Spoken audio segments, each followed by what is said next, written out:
उमरकोट ज़िला में काम करने वाली तमाम समाजी तंजीमों की समाजी सरगर्मियों और तरक्याती कामों की तमाम तफसीलात जमा करके रिपोर्ट पेश की जाए। इन ख्यालात का इजहार additional deputy commissioner 2 Sanjay Kumar ने ज़िला उमरकोट में तमाम समाजी तंजीमों के ज़िलई सरबराहान के साथ डिप्टी कमिश्नर ऑफिस के दरबार हाल में मुनक़िदा इजलास की सदारत करते हुए किया।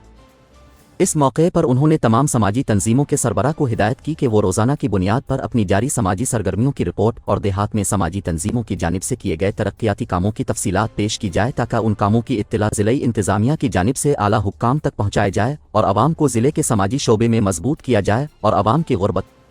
में कमी लाई जाए। इस मौके पर महकमा समाजी बहबूद के एडिशनल डिप्टी डायरेक्टर गुलाम मुर्तज़ा गोहर, असिस्टेंट कमिश्नर उमरकोट और मुतल्लिका महकमों के दीगर अफसरान भी मौजूद थे। इस मौके पर समाजी तंजीम CSP के मीर हसन आर युस्र, समाजी तंजीम IRC के बंसी मालही, समाजी तंजीम हैंड्स के इमाम बख्श खासखेली, समाजी तंजीम कम्युनिटी वर्ल्ड सर्विस एशिया की किरण बशीर, समाजी तंजीम SRSO के इम्तियाज़ खोसो, समाजी तंजीम NRSP के Ali Nawaz, social organisation act international की कायनात लगारी, समाजी तंजीम थरदीप, समाजी तंजीम SPO के शिवराम सूठर और मुख्तलिफ समाजी तंजीमों के दीगर रहनुमाओं ने भी अपने जारी मंसूबों के बारे में तफसीली ब्रीफिंग दी।